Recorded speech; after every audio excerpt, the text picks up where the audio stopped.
दोस्तों, आपने palm oil के बारे में तो सुना ही होगा, लेकिन क्या आपने कभी देखा है फैक्ट्री में पाम ऑयल कैसे बनता है? और क्या सच में महिला पाम ऑयल की चीजें खाती है तो महिला प्रेग्नेंट हो सकती है? दोस्तों, आज की इस वीडियो में हम आपको इसका पूरा प्रोसेस बताने वाले हैं और हम आपको एक ऐसी फैक्ट्री के अंदर ले जाएंगे जहाँ पर बड़े लेवल पर पाम ऑयल की प्रोडक्शन करी जाती है।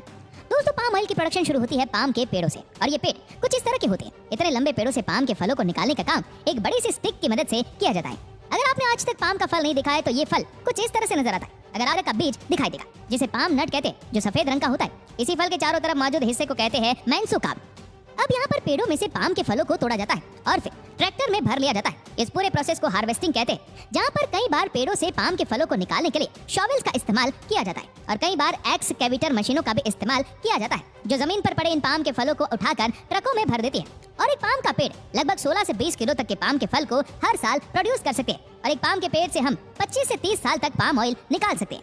अब जिन जगहों पर पाम के पेड़ों की हार्वेस्टिंग नहीं करी जा सकती, तो इन जगहों के लिए कुछ इस तरह के प्रोसेस का इस्तेमाल किया जाता है, जिससे इस पूरे हार्वेस्टिंग का प्रोसेस दुगनी रफ्तार में हो जाता है। आसानी से ट्रॉली का इस्तेमाल करके एक नेट में इन सभी पाम के फलों को पेड़ों से काटकर ट्रकों तक लेकर आया जाता है और फिर इन ट्रकों को फैक्ट्री के लिए रवाना कर दिया जाता है, जहाँ पर अब असली पाम ऑयल की प्रोडक्शन होगी। जिस जगह पर फैक्ट्री मौजूद होती है, वहाँ पर ये ट्रक इन पाम के फलों को लेकर कुछ इस तरह से डंप कर देते हैं। अब यहाँ पर फ्रंट लोडर का इस्तेमाल करके इन सभी पाम के फलों को इकट्ठा करके फैक्ट्री के अंदर ले आया जाता है। अब यहाँ पर आप देख सकते हैं कि ये एक कन्वेयर बेल्ट की तरह बनी हुई मशीन है, जिसके ऊपर बॉक्स की शेप का ढांचा लगाया हुआ है और इन्हीं के अंदर पाम के फलों को डालकर फैक्ट्री के अंदर लाया जा रहा होता है और इन्हें कन्वेयर बॉक्सेस भी कहा जाता है। फिर धीरे धीरे करके ये फैक्ट्री के अंदर बिल्कुल आ जाते हैं। अब यहाँ पर अब दूसरी प्रोसेस को शुरू किया जाता है, जिसका नाम है स्टेरिलाइजेशन प्रोसेस। और इस काम को करने के लिए इन पाम के फलों को इस तरह से स्टेरिलाइजेशन चैम्बर में डाला जाता है और स्टेरिलाइजेशन के इस प्रोसेसर में पाम के फलों को हाई प्रेशर स्टीम की मदद से स्टेरिलाइज किया जाता है। अब जहाँ पर इस चैम्बर के अंदर का तापमान 140 से 150 डिग्री सेल्सियस तक चला जाता है और इस प्रोसेस को करने का मेन मकसद ये होता है ताकि इस फल के अंदर मौजूद जितने भी बैक्टीरिया और फंगस होते हैं वो सब के सब नष्ट हो जाए। और इस प्रोसेस के बाद इन पाम के फलों को इस डिसइंफेक्शन प्रोसेस से गुजारा जाता है, जहाँ इन फलों को उबाला जाता है और इनमें से माइक्रो ऑर्गेनिज्म को अलग कर लिया जाता है।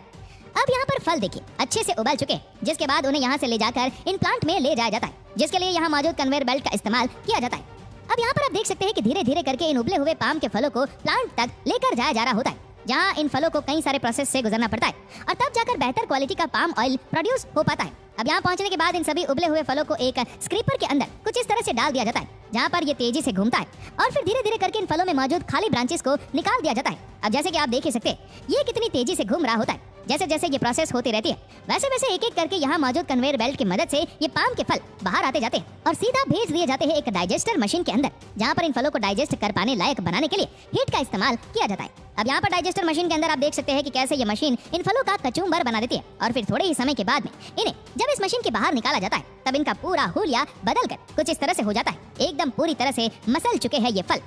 अब आ जाएंगे सीधा प्रेस मशीन के अंदर, जो इस पूरे प्रोसेस का सबसे इंपॉर्टेंट पार्ट माना जाता है, क्योंकि यहीं से अब पाम ऑयल को इन फलों से निकाला जाने वाला होता है। इस प्रेस मशीन की मदद से सबसे पहले तो एक तरफ पाम ऑयल से फाइबर को अलग किया जाता है, जो कुछ इस तरह से बाहर निकाला जाता है और दूसरी तरफ इन फलों में से पाम ऑयल निकाला जा रहा होता है। अब जैसे कि आप यहाँ देख ही सकते हैं कि कैसे ये मशीन अपने अंदर से इन फलों को प्रेस करके इनमें से तेल निकाल रही है। अब देखिए, तेल निकालने के बाद इन्हें रिसेप्शन टैंक के अंदर कुछ इस तरह से डाला जा रहा होता है, जहाँ पर इस तेल को डाइल्यूटेड क्रूड ऑयल में बदला जाता है। अब यहाँ पर डाइल्यूटेड क्रूड पाम ऑयल को तैयार कर लिया होता है, जिसके बाद इन्हें यहाँ कोल्ड स्टोरेज में लाकर रखा जाता है और फिर यहाँ से ये ऑयल कुछ समय में लिक्विड से सॉलिड हो जाते हैं और इनका शेप कुछ इस तरह से हो जाता है। अब देखिए, कुछ समय के बाद में डाइल्यूटेड क्रूड पाम ऑयल को यहाँ ले जाकर क्लैरिफाइड मशीन की ओर ले जाया जाता है। ये मशीन के अंदर एक एक करके इस पाम ऑयल के ब्लॉक्स को डाला जाता है और फिर ये मशीन इन्हें पाम ऑयल में कन्वर्ट कर देती है और अपने अंदर लगे हुए प्यूरीफायर की मदद से बाहर निकाल देती है। अब यहाँ इस पूरी प्रोसेसर के बाद अंत में जाकर इस पाम ऑयल को बोतलों में भर लिया जाता है और दूसरी तरफ पाम के फलों से जो कुछ भी बचा हुआ रह जाता है उसे यहाँ मौजूद इस सुलज टैंक में भेज दिया जाता है